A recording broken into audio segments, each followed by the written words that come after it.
Part 2 is reading fiction. Read the passage, then answer the following multiple choice questions by choosing the best answer. Each question is 2 points each. From The Scarlet Letter by Nathaniel Hawthorne from 1850, from Chapter 2, The Marketplace. The door of the jail being flung open from within, there appeared in the first place, like a black shadow emerging into the sunshine, the grim and grisly presence of the town beadle, with a sworn by his side and his staff of office in his hand. This personage prefigured and represented in his aspect the whole dismal severity of the Puritanic code of law,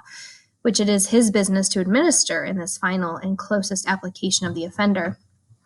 Stretching forth the official staff in his left hand, he laid his right upon the shoulder of a young woman, whom he thus drew forward, until on the threshold of the prison door she repelled him, but in action marked with natural dignity and force of character, and stepped into the open air as if by her own free will.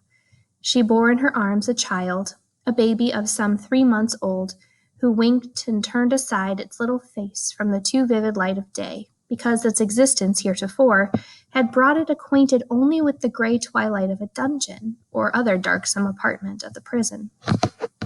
When the young woman, the mother of this child, stood fully revealed before the crowd, it seemed to be her first impulse to clasp the infant closely to her bosom, not so much by an impulse of motherly affection as that she might thereby conceal a certain token which was wrought or fastened into her dress. In a moment, however, wisely judging that one token of her shame would but poorly serve to hide another, she took the baby on her arm, and with a burning blush and yet a haughty smile, and a glance that would not be abashed, looked around at her townspeople and neighbors. On the breast of her gown, in fine red cloth surrounded with an elaborate embroidery and fantastic flourishes of gold thread, appeared the letter A. It was so artistically done, and with so much fertility and gorgeous luxuriance of fancy, that it had all the effect of a last and fitting decoration to the apparel which she wore, and which was of a splendor in accordance with the taste of the age, but greatly beyond what was allowed by the sumptuary regulations of the colony. Her attire, which indeed she had wrought for the occasion in prison, had modeled much after her own fancy, seemed to express the attitude of her spirit, the desperate recklessness of her mood, by its wild and picturesque peculiarity.